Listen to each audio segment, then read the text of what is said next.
तो भाई इस वीडियो में हम काई स्क्वायर फैलाव यानी काई स्क्वायर डिस्ट्रीब्यूशन के बारे में बात करेंगे और अगली दो वीडियोस में हम इसको इस्तेमाल करके नज़रियाती नताइज का मुआजना करेंगे उन नताइज के साथ जिनका हमने मुशाहिदा किया है, यानी हम थियोरेटिकल रिजल्ट्स को ऑब्जर्व्ड रिजल्ट्स के साथ कंपेयर करेंगे। तो चले काम शुरू करते हैं और देखते हैं कि काई स्क्वायर फैलाव क्या चीज़ होती है।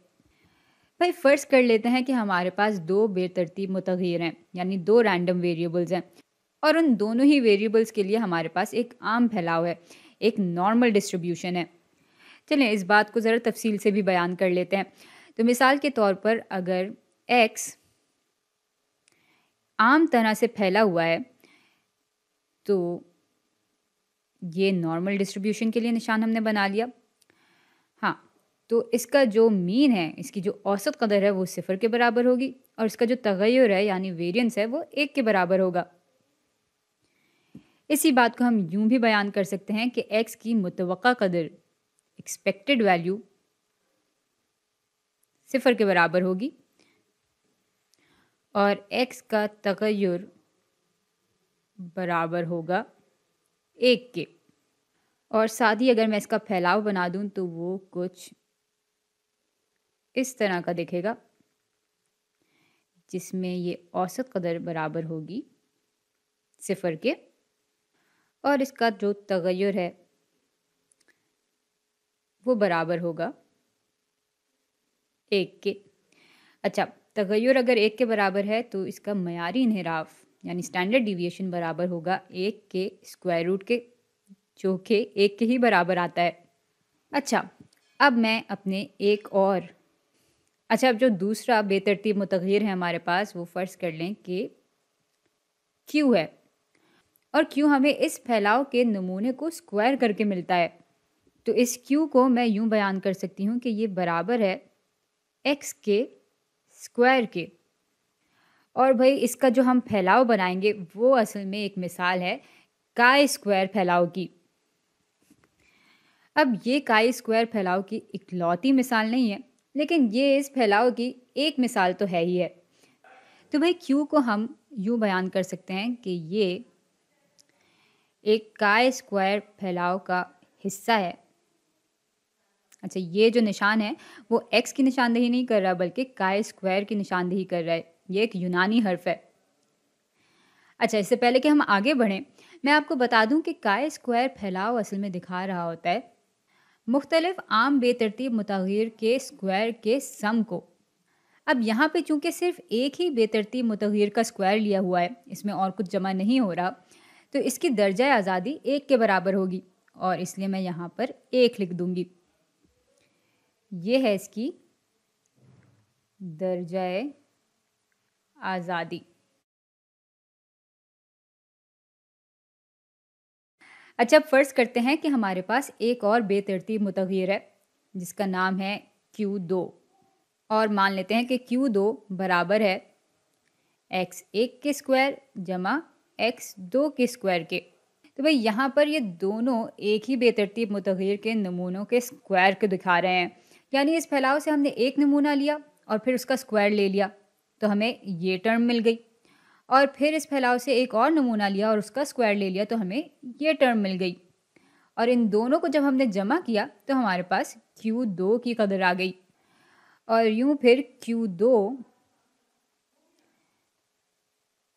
इस काई स्क्वायर 2 के फैलाव का हिस्सा होगा और यहाँ पे आप देख सकते हैं कि दर्जा आज़ादी 2 के बराबर है।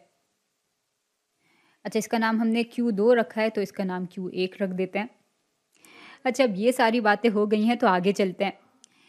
भाई ये है एक ग्राफ जो कि मैंने इंटरनेट से उठाया है। इस ग्राफ में ये जो कर्व है उसकी दर्जा आज़ादी 1 के बराबर है और ये जो कर्व है उसकी दर्जा आज़ादी 2 के बराबर है। तो यहाँ जो हमने बात की थी उसके मुताबिक ये ग्राफ दिखा रहा है Q1 को और ये जो ग्राफ है वो दिखा रहा है Q2 को। अच्छा, ये ग्राफ दिखा रहा है प्रोबेबिलिटी फ्रीक्वेंसी डिस्ट्रीब्यूशन को, यानी यहाँ पर हमें दिखाया जा रहा है कि कौन सा इम्कान कितनी दफ़ा आता है ये फैलाव इस चीज़ का है। और आप देख सकते हैं कि Q1 का जो ग्राफ है, उसकी सबसे ज़्यादा कदर तब होती है जब वो सिफ़र के आसपास होता है। इसके पीछे की मंतक भी समझ लेते हैं। तो भाई ऐसा इसलिए हो रहा है क्योंकि जब हम इस फैलाव से बेतरतीब तौर पे कोई नमूना चुनते हैं, तो इस बात के होने का इम्कान बहुत ज़्यादा होता है कि उस नमूने की कदर सिफ़र के आसपास हो। और जब इतनी छोटी कदर का हम स्क्वायर लेते हैं, तो ज़ाहिर-सी बात है हमें मज़ीद छोटी कदर मिलती है। और यूँ फिर ये जो ग्राफ है Q1 का, उसकी सबसे ज़्यादा वैल्यू यहाँ पर है, जो कि सिफ़र के आस-पास वाली कदर है। और इसके बरक्स बहुत बड़ी कदर आने के इम्कान यहाँ पर काफ़ी कम होते हैं। अच्छा, अब ज़रा आते हैं Q2 पर। तो भई अगर हमारे पास 2 नमूनों के स्क्वायर हैं जिनको हम आपस में जमा कर रहे होते हैं, तो उस सूरत-ए-हाल में हमारा जो काई फैलाव है, उसकी दर्जा आज़ादी 2 के बराबर होती है और हमें कुछ इस किस्म का ग्राफ मिलता है। आप देख सकते हैं कि यहाँ पर पहले के मुकाबले में फ्रीक्वेंसी काफ़ी कम है। यानी इस बात का इम्कान काफ़ी कम है कि हमें सिफ़र से करीब इक़दार मिलें। लेकिन फिर भी अगर आप देखें तो यहाँ पर ज़्यादा इम्कान इस बात का ही है कि हमें छोटी इक़दार मिलें। बड़ी इक़दार के आने का इम्कान काफ़ी कम है, जैसे कि आप इस ग्राफ में देख सकते हैं। अच्छा, अब आते हैं Q3 पे। तो भई Q3 को मैं यूँ बयान करूँगी कि इसमें हमें 3 आज़ाद बेतरतीब मुतग़य्यर के स्क्वायर का सम मिलता है और ये तीनों नमूने हमें इस फैलाव से ही मिल रहे हैं। तो यहाँ पे x1 का स्क्वायर आ गया जमा x2 का स्क्वायर और फिर हम जमा कर देंगे इसमें x3 के स्क्वायर को और फिर हम Q3 को इस काई स्क्वायर फैलाव का हिस्सा मान लेंगे। वापस ज़रा अपने ग्राफ को लेकर आते हैं। तो भाई ये है Q3। यहाँ पे चूँकि हम 3 बेतरतीब मुतग़य्यर के स्क्वायर का सम ले रहे हैं, इसलिए Q3 की जो दर्जा आज़ादी होगी वो 3 के बराबर होगी। इस ग्राफ में भी यही दिखाया गया है और आप देख सकते हैं कि Q3 का ग्राफ जो है Q1 और Q2 के मुकाबले में कितना मुख्तलिफ है। यहाँ पर ये इक़दार आने के इम्कान ज़्यादा बढ़ जाते हैं बनिस्बत Q1 और Q2 के और ऐसा इसलिए है क्योंकि इन सब की इक़दार छोटी-छोटी होंगी और इनको जब हम आपस में जमा करते हैं तो हमें थोड़ी-सी बड़ी कदर मिल जाती है। और यूँ फिर जैसे-जैसे हमारी दर्जा आज़ादी बढ़ती जाती है, वैसे-वैसे हम ज़्यादा से ज़्यादा बेतरतीब मुतग़य्यर के स्क्वायर का सम लेने लगते हैं और यूँ फिर ये जो हिस्सा है ग्राफ का, वो ज़्यादा बड़ी इक़दार की तरफ आने लगता है। इसका मतलब ये है कि ज़्यादा दर्जा आज़ादी के होने की वजह से इस बात का इम्कान बढ़ जाता है कि हमारे पास बड़ी कदर आए और यूँ फिर कुछ हद तक ग्राफ जो है हम आहंग यानी सिमेट्रिकल भी बनने लगता है। अच्छा, यहाँ पर एक और दिलचस्प बात है जो कि इस फैलाव को दूसरे फैलाव से बिल्कुल मुख्तलिफ बनाती है और वो ये है कि यहाँ पर हमारे पास सिफ़र से कम कोई कदर नहीं हो सकती और ऐसा इसलिए है क्योंकि हम हर कदर का स्क्वायर ले रहे हैं। भाई ऐसा हो सकता है कि इस फैलाव से जब आपने कोई नमूना लिया, मिसाल के तौर पे x1 लिया, तो इसकी कदर, इसकी इनफरादी कदर मनफ़ी हो, लेकिन जब हम उसका स्क्वायर लेते हैं तो हमारे पास एक मस्बत कदर आ जाती है। इसी तरह और नमूनों के साथ भी होता है और यूँ जो हमें आखिरी कदर मिलती है, जो हमारा सम होता है, वो हमेशा मस्बत कदर के बराबर ही होता है। तो यहाँ पर इस फैलाव में हमें सिफ़र से कम कोई कदर नहीं मिलती और अभी इसका फ़ायदा नहीं नज़र आ रहा, लेकिन आगे की वीडियोज़ में देखेंगे कि ये चीज़ हमें एरर यानी गलती का हिसाब लगाने में बहुत मदद करती है। भाई इसके ज़रिए असल में हम गलती के इम्कानात मालूम कर सकते हैं, लेकिन ये बातें तफ़सील से हम अगली वीडियोज़ में करेंगे। फ़िलहाल हम अपने काई स्क्वायर फैलाव का टेबल निकाल लेंगे। तो भाई ये आ गया काई स्क्वायर फैलाव का टेबल। अब अगर हमें इस बात का इम्कान मालूम करना है कि Q2 ज़्यादा है 2.41 से, तो हम वो कैसे मालूम करेंगे इस टेबल की मदद से? चलें देखते हैं। भाई यहाँ पे चूँकि हम Q2 के इम्कान के ऊपर गौर कर रहे हैं, तो हम दर्जा आज़ादी को 2 के बराबर रखेंगे। तो दर्जा आज़ादी 2 के बराबर यहाँ पर है। तो हम असल में इस रो को देख रहे होंगे, इन खानों को देख रहे होंगे।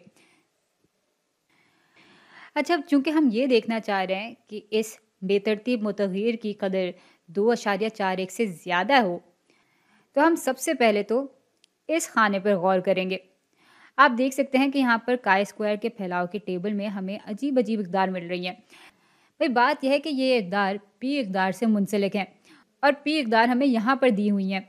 भई आम हालात में सवालात कुछ इस तरह के होते हैं कि हमसे पूछा ये जाता है कि भई 30% काई स्क्वायर के फैलाव की वजह से हमें क्या इक़दार मिलती है बेतरतीब मुतग़य्यर की? तो यूँ फिर हम पी कदर और दर्जा आज़ादी से मुंसलिक जो कदर आ रही होती है बेतरतीब मुतग़य्यर की, उसको चुन लेते हैं। लेकिन यहाँ पर हम उल्टा काम कर रहे हैं। तो यहाँ पर दर्जा आज़ादी 2 के बराबर थी और हमसे बोला जा रहा है कि इस बात का इम्कान मालूम करें जिसमें काई स्क्वायर 2.41 से ज़्यादा हो। आप देख सकते हैं कि इससे मुंसलिक जो पी कदर है यानी प्रोबेबिलिटी है, इम्कान है, वो 0.3 के बराबर है। अच्छा, अब ज़रा अपने ग्राफ को भी निकाल लेते हैं।